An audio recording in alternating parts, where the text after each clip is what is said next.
here we are on Metropolis, and we have our Terran player down at the bottom of the map, winning against 3 Zergs already today from the team Complexity. It is Heart. And up at the top of the map in the 12 o'clock position using the teal color, it looks like we have our Zerg player, 4th in a row from FXO. Can he succeed where his predecessors have failed? It is Lucky. I don't know, man. We've seen a lot of different styles, I have to say. Yeah. We saw everything from cheese to eventually we saw a big Muta build out of Sirius. We saw Heart dispatch that. We saw how he dispatched of the 4 Queen build. He did that through just ridiculous macro and setting up his infrastructure so early on. So he's been able to dispatch of a lot of different Zerg builds, and we'll see if Lucky has something unique for him. Yeah, I'm curious. That's kind of an early Zergling scout coming out for him. I think he just wants to look around for any sort of cheese. Where Heart did do that, you know, all in earlier in the game, it's just worth sending out a drone a little bit earlier than you normally would. That's fine, but what will Lucky do? That's kind of the question. I mean, Heart just seems like a very, very versatile TVZ player right now. And it's interesting to see Terrans, you know, a Terran player win 3 games in a row against Zerg in this era of StarCraft 2, you know, where Zerg seems a little bit more dominant in the matchup. I can just imagine the threads on Reddit right now. The Zerg players saying, "Oh, you Terran players who said we were OP, just watch Heart."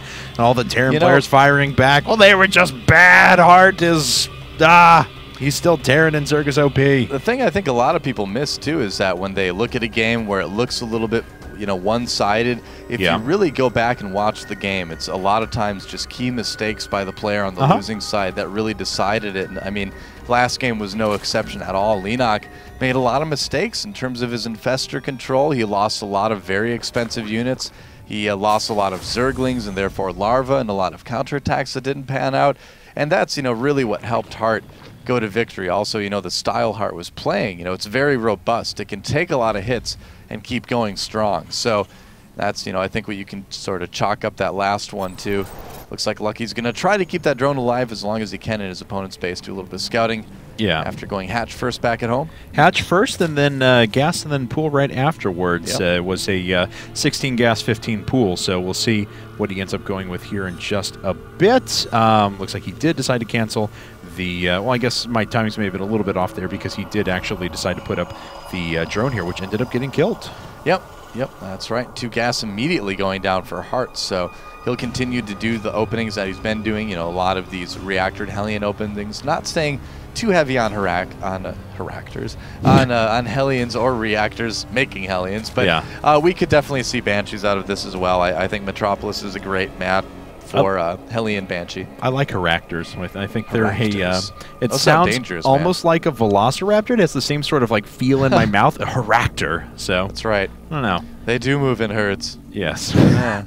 Well, I'll be curious to see what Lucky ends up going with here. He still does have 1 drone on gas. We'll see if that's going to be indicative of some sort of Roach Warren in a bit. He does have Zergling speed on the way, or if he is just going to macro out of this like normal. Heart, on the other hand, does have his factory coming up. He did double gas after the gasless fast expand, so nothing looking too out of the ordinary for him.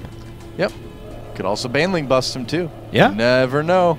It's still out there. It's still something that people do every once in a while. It is a thing. That is correct. It's a little bit tough to pull off if your opponent does go Banshees, but we do have a 3rd and 4th Queen coming up now. So this was like not going to be a Baneling bust. This was like a 4 Queen build after a gas for dedicated for speed. So kind of a clever little thing there, and we'll see if Lucky wants to take another base here pretty soon. The players have been getting, you know, a lot of Queens very quickly in the Zerg versus Terran matchup for quite a while. Getting them before gas is maybe a little bit newer sort of way to play, or newer at the tip-top level anyway. But, you know, any Zerg player will be happy to make more Queens. I mean, it's a great unit. It's cheap. It's only 150 minerals. It's got a lot of hit points. It's got armor. It can shoot really far. It can lay down creep. It can heal things. It's just an all-around great unit. So, yeah, I think as StarCraft 2 continues, I feel like that's going to be one unit that Zerg players are always going to be innovating with and finding, you know, more uses for. I feel like the Queen's best days are yet to come.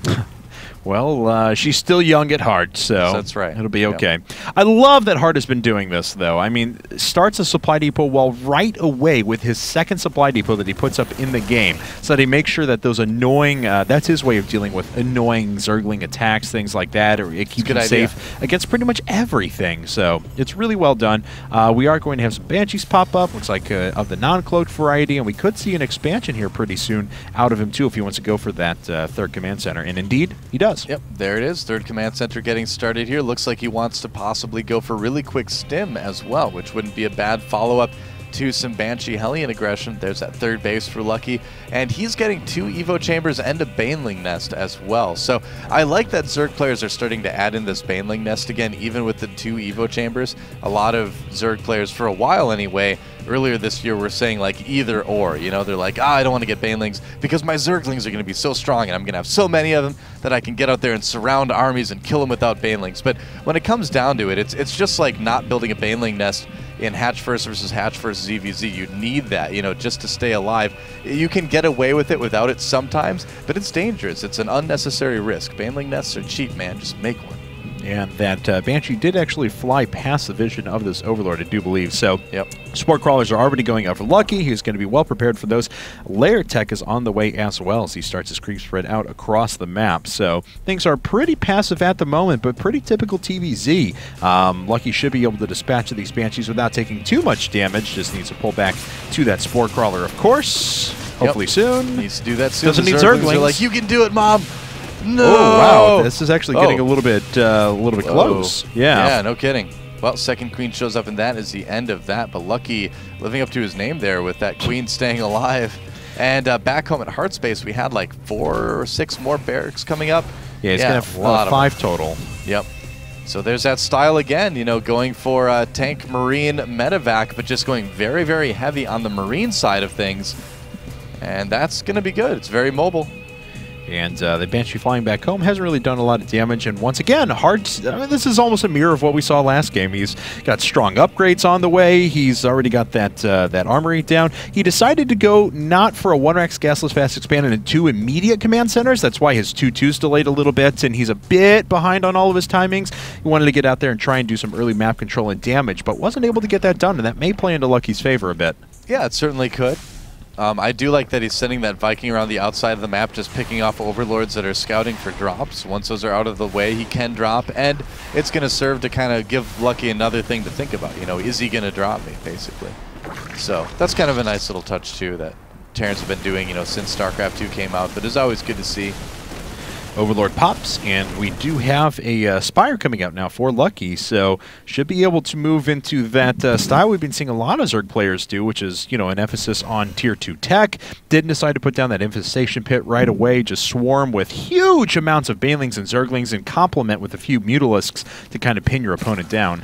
Yeah, Lasir has never really been the type of player to kind of adopt that Leanox style of play. He's always kind of gone more towards the Lucira style of ZVT. I feel like the differences between the two are that kind of like what you outlined. The Lucira style relies on mutiling Baneling, but a large amount of Banelings, and the Leanox style relies mutiling Baneling, but a large amount of Mutalisks. It's kind of 2 different sides of the same, you know, Tier 2 coin, and then you've got Jelizer kind of in the middle there, just kind of throwing everything he's got at his opponent over and over again. Kill all the things! That's right. Not so much anymore. I mean, it has kind of toned it down, but yeah, these are kind of the 2 different Muta-Bane Zergling styles that we see out of Zerg in ZVT. So it's going to be interesting to see how Lucky decides to play this one. I feel like the one with a lot of Banelings is can be a little bit more effective these days. It's good against the style that Heart's doing as well, which is the mass bio style, a little bit less emphasis on tanks and things like that. So there are 7 Mutas out. That's going to be enough to cause concern. Already we see missile turrets are started.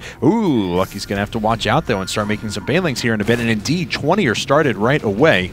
Yep, draws a stim out of those Marines, and Lucky is going to need to pull back there. Nice scan to take out a lot of those creep tumors. That's going to make him feel marginally safer as he moves up, and you can see he's kind of splitting his Marines up a little bit there as well. But Lucky, with the amount of Zerglings and Banelings he has, I feel like he should be able to handle this, but he is actually down on supply right now, which is a little bit surprising. And Heart once again with that well-defended bunker. So looks like Lucky going to go through that, though, with some banelings here in a second. Certainly kind of a cool maneuver. Could wrap around the side as well. A little bit of a drop going down inside of the main, but that's driven away without too many losses suffered by Lucky. Although the biggest loss is that he has 4 on gas. Oh, that's huge. That's so unfortunate for him. I mean, it is kind of annoying. But yeah. Oh, well, he's playing really fast. So the drop does come back in again. He does have enough to defend it, but he does also lose his 4th base. He has to end up canceling that. Yes, he does. He will get the medevac that was being a bit annoying. There it goes. But overall, you know, Heart still being a bit effective with this. He's ahead on supply. You know, again, I just feel like I have to reiterate that because it's so surprising. Those fast 3 command centers legitimately let you keep up, if not excel, the Zerg and macro a lot of times. And, yeah, we'll see how Heart wants to follow this up. He's got a strong army out on the field. He was trying to multitask a little bit with some additional drops. But, Lucky's just going to try and swing on through, and Heart didn't have all of his units down. A lot of them are sitting back at his base, and he's going to get his whole army cleaned up. Yeah, pretty much. It's dangerous standing out in that part of the map for way too long, and Lucky had so many banelings, he even used some on the tanks as well. Never a very efficient thing to do, but when you've got that many, you can just kind of roll right over your opponent too. All right. Well, looks like Heart's going to start rolling his way up and denying more creep tumors once again, although Lucky continues to spread that off to the left-hand side. And he's going to play a little bit of the aggressor and just decide to take this out. One of the tanks has fallen. Second one goes down as well. Wow, the third one's going to go down. Marine splitting. That is ridiculous. And Heart does keep a lot of units alive as a result of it, but Lucky has just got so much stuff that he continues to push on through. Yeah, I mean, I think those Marines' days are numbered, unfortunately, here, but that was some pretty epic micro by Heart to keep them alive for that long. Really cool stuff. Lucky does take the lead, though, now at this point, and he is making a lot more banelings. He's going to try to kick down the front door, it looks like. Yeah, no kidding. That's 31 banelings coming up on top of, okay, there are just 4 on the field right now, but still, it's going to be 35 banelings. It's nothing to sneeze at. I wonder what the upgrades for him are. 2-2 at the moment. No Hive Tech has been started, but there is an infestation pit. Researching pathogen glands, but Hive Tech was started as soon as his infestation pit came under fire. Good decision out of Lucky. And that's going to mess up Lucky's timing pretty hard, man. I mean, he's having to remake his infestation pit. Drop will get cleaned up, but that's going to really slow down his ability to have those higher tech units out on the field right now. He doesn't have enough mutas to really harass with, and, you know, attacking right now with a big Zergling baneling force would be a lot of resources that were dedicated into somewhat of a risky maneuver, too. And Heart rolling out with a good number of Marines. 14 more banelings coming up now for Lucky. He's going to be on a total of 47 here in a second. And whoa, those Mules did not expect any units that far out on the map.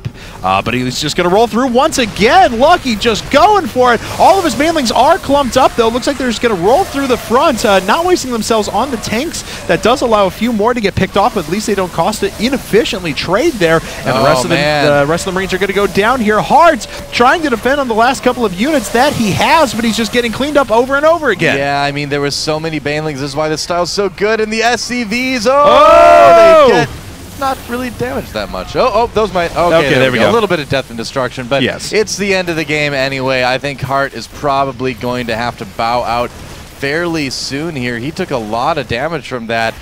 He's still, I mean, he's just losing way too much. That's where the mutas come in, and that's why this style, I feel like, is a little bit superior right now in ZVT. You know, if you have that many banelings, it doesn't really matter if you're, you know, the best Marine splitter in the world.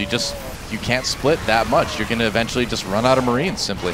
Whoa, and getting a little bit clumped up there. A lot of those mutas taking some damage. They will clean up the Thor, though, and Heart will stabilize for just a second, but there's already more forces starting to tumble across the map. Another 34 Zerglings on the way as well. Yep, roughly a 70 supply lead right now for Lucky. He's got a lot more Zerglings coming out. They do have great upgrades. He's not even going to really need Infestors for this game.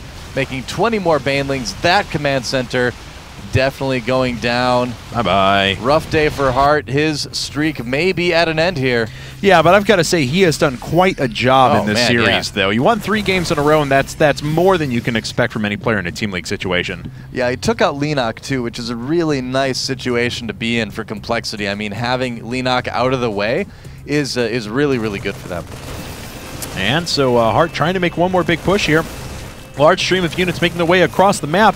Is Lucky going to engage this quite yet? Yes, he is. Going to roll his way through. The tank actually didn't go after banelings initially, so the banelings are splitting up. There's the GG. Heart has finally gone down. FXO taking their second game in the set. That's right, man. They needed it. They were about to be down 4-2, but